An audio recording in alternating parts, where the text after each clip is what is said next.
أشهد أنا واقف هنا. How many Palestinians have to die for their lives to matter? Life under apartheid strips Palestinians of their human dignity. How would you feel if you had to go through dehumanizing checkpoints 2 blocks from your own home to go to the doctor or travel across your own land? How would you feel if you had to do it while pregnant in the scorching heat as soldiers with guns controlled your freedom?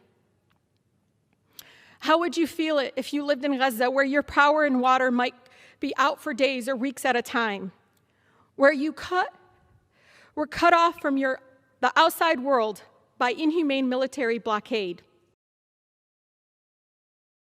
As long as the message from Washington is that our military support for Israel is unconditional, Netanyahu's extremism, right-wing government will continue to expand settlements, continue to demolish homes, and continue to make the prospects for peace impossible. 330 of my own colleagues, and Democrats and Republicans here, 75% of the body here, signed a letter pledging that Israel shall never be made to comply with basic human rights laws that other countries that receive our military aid must observe. You know, when I see the images and videos of destruction and death in Palestine, all I hear are the children screaming from pure fear and terror. I want to read something a mother named Iman in Gaza wrote 2 days ago.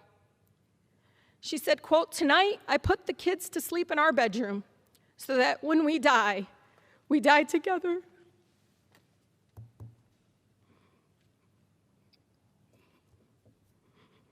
And no one would live to mourn the loss of another one.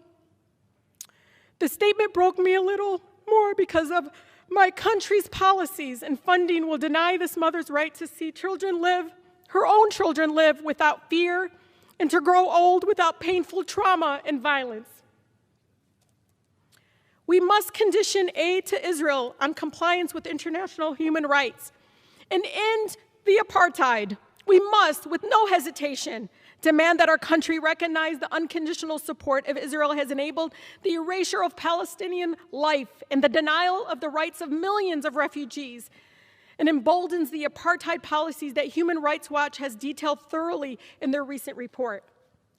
I stand before you not only as a Congresswoman for the beautiful 13 districts strong, but also as a proud daughter of Palestinian immigrants and the granddaughter of a loving Palestinian grandmother living in the occupied Palestine. You take that and you combine it with the fact that I was raised in one of the most beautiful, blackest cities in America, a city where movements for civil rights and social justice are birthed, the city of Detroit. So I can't stand here.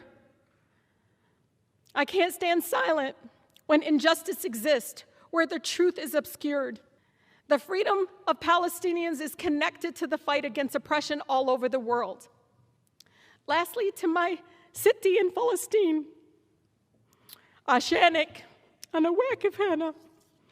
I stand here because of you. Thank you. I yield back.